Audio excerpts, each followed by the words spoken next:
Now it's time for Girl, Your Soul is Speaking.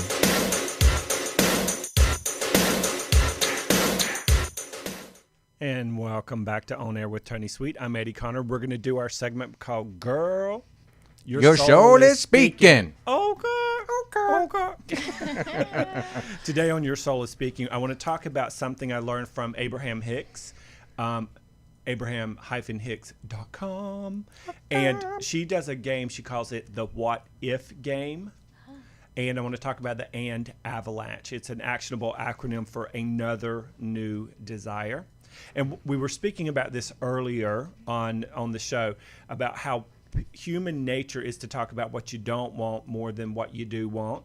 And if you have 10 nice things happen to you and one kind of not nice thing happen to you, you have a tendency to hold on to the low frequency thing that feels negative. And the what if game, Abraham Hicks talks about people go, what if I don't get the job? What if I don't get to do the zombie apocalypse series? What if the person I'm going on the date with doesn't like me, which is hysterical because my hand is like, I don't like you no more. So you have to switch out. Okay. I'm just saying, because that's like a threesome. It's like Ben and Jerry and me. And no, I'm just joking. It's a foursome. Yeah. Ben, Jerry, you, and... Hey.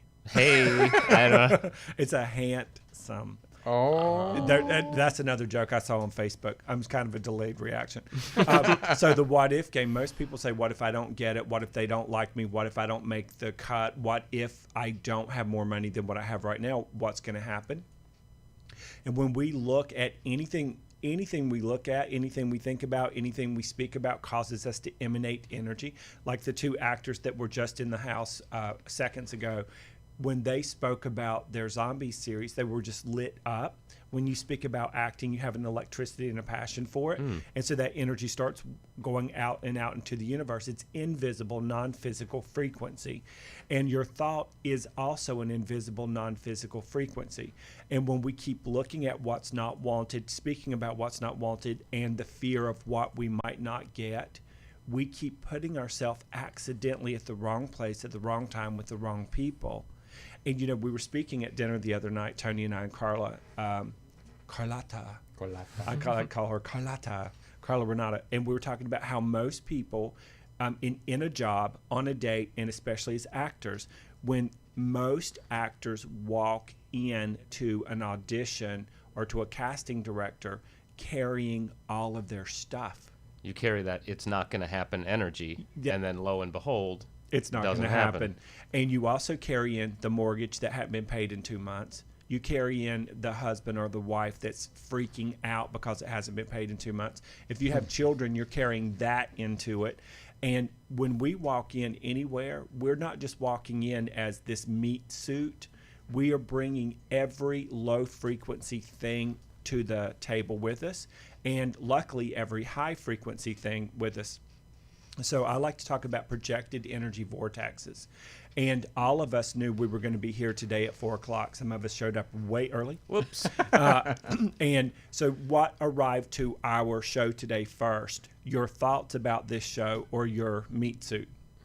My thoughts. Mm-hmm. What arrived to the show today first, Maribel? Was it your feelings or your body?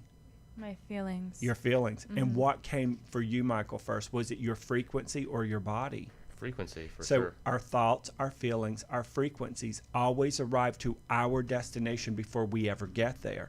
So in essence, wherever you're going to show up at 4 o'clock in the afternoon on Good Friday, then what happens is we walk in with our bodies, but we bring all of that invisible stuff. And we're all pretty high frequency here because we're having fun. And if you go on a date, what shows up to your date first with a new person, how you feel about yourself and them and the situation and the circumstance, or your body? How you feel about everything. Exactly. And so you could be looking good, you could be smelling good, you could be like, lick the butter off my neck. That's Is that a southern thing? date. That's, okay. Yeah, at the Waffle House. The That's Whopper date House. 2. Yeah, date 2. Oh, yeah, you don't ever let them have the butter on the first date. Okay, I learned that the hard way. Plus, in the South, they're getting gnats all up on your neck because the butter sticks to you. It's really nasty. But in a projected energy vortex and in the what-if game, when you show up there, you're bringing all your baggage and you're bringing all your good stuff. So you can be looking super, super hot, super, super cute. You could be more articulate than you've ever been. But here's the but. But if you're feeling anxious, but your meat suit is smiling, if you feel worried, but your body is like looking all good, they pick up on the energy that's coming that they can't see. The energy trumps the physical. 1,000% of the time. And mathematically, your action in your physical body creates less than 1% of your reality on this planet, and your feelings and your frequencies create the other 99.99%. So your whole intention is to play the what if game to your advantage. What if I get there and have a great time? What if they're into me and I'm into them? What if they got butter on their neck already? Okay. Somebody's already licked it off. Yeah. And then, hello. Bring me some pancakes. I can't believe it's not butter. Yeah. That's a totally different date. Oh, okay. And so now, what are some of the what ifs you guys have that you have had in the past? Like negative what ifs. What if I don't get the job? Right, a lot of that. Yeah. What if this audition, this callback goes badly? What if, yeah. And so give me one of your what ifs. What if I eat that extra helping of mashed potatoes? And then mashed potatoes pick up on that. Yeah. They know and, what you and want. then it tastes like crap. Yeah, it tastes so bad that I can't finish eating the second helping. Right. What's one of your what ifs? What if I quit my job and then regret it? Ooh, that's a good one. So what if you quit your job and regret it? I would have to figure it out when the time came. Yeah. And so playing the what if game to your advantage, how can you turn that around? What if I find the perfect job? What if I find my life purpose? What if I'm doing my life purpose in my next job? What if I'm working this hard in my next job and I'm making this much money? What if I am literally like Ross Matthews, an intern for 3 months at The Tonight Show, and then end up hosting my own show for the second season on E? Right. All right. So it's like, it's harder for us because we practice what if in a negative light than it is to practicing it in a positive light. So let's do a stream of consciousness what ifs playing the AND-valanche game. So what the AND-valanche is first, before I throw you under the bus here by accident, you're like, explain the game, Eddie. The AND-valanche, and is a replacement word for but. Anytime we talk about what we don't want and what we do want at the same time, they do cancel each other out. But the frequency that you feel the strongest is what cancels it out. I really want a new job, but I don't know where I'm going to get it. And so the universe says yes to the new job and yes to not getting it. And What? it says yes. What if I go on the date, but she doesn't like me? So the universe says yes to going on the date and yes to her not liking you. And so you're double speaking by accident, but is believing unnecessary thoughts and believing unnecessary things. And when you replace the word but in a sentence with the word and, Then it's two. You want two positives instead of a positive and a negative. brilliantly stated. And then you amplify the ands 5 or more Right. times. So Now, like, and is an acronym for another new desire. Right. So let me play with your butt one more time, Michael. Okay. every week. Yeah, and here we go. Prison break all over again.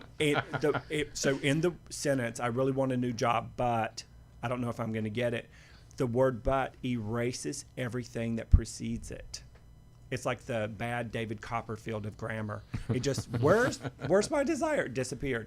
And your brain and your mind remember the second half of the sentence and lock onto that. That's why the negative what ifs follow and trump your desire.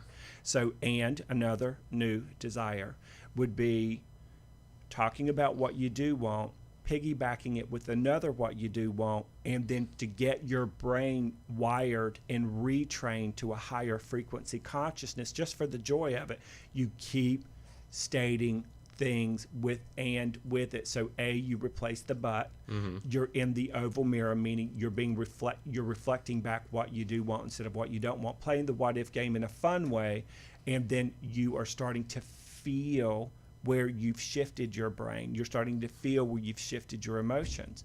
So I want a new job, and I want it to be fun, and I want to get paid more than my last job, and I want to be appreciated, and I want flexibility, and I want to be given paid time off, and I want it in a nice area, and I want to have time to do other things that I just want to have my time also. Yes. Yeah, and I want more free time. And I want more free time. And I want some miracles to happen. Yes. And I want to be set up in some kind of miraculous, unbelievable way where even I sit back and no one can believe the story. And I get to connect other people to that position when the time is right. And I get to prove to everybody that the reason I came to the entertainment industry to start with was because I had something to contribute. And now I get to contribute. Now I'm more happy than I've ever been,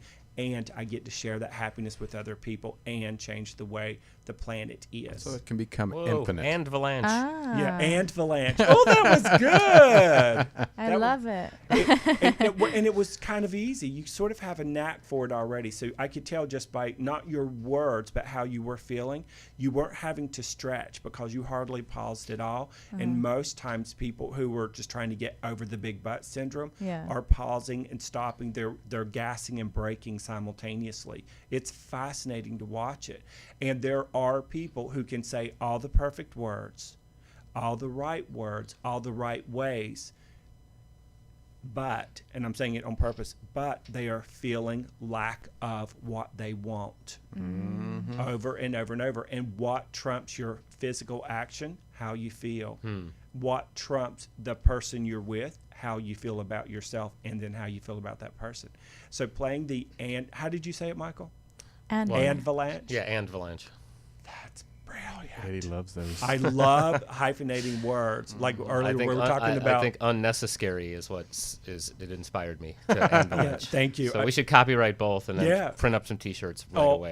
And make a lot of money. And travel the world together. And fly business or first class. And bring and love that. That's good. We should do an AND-valanche around the table.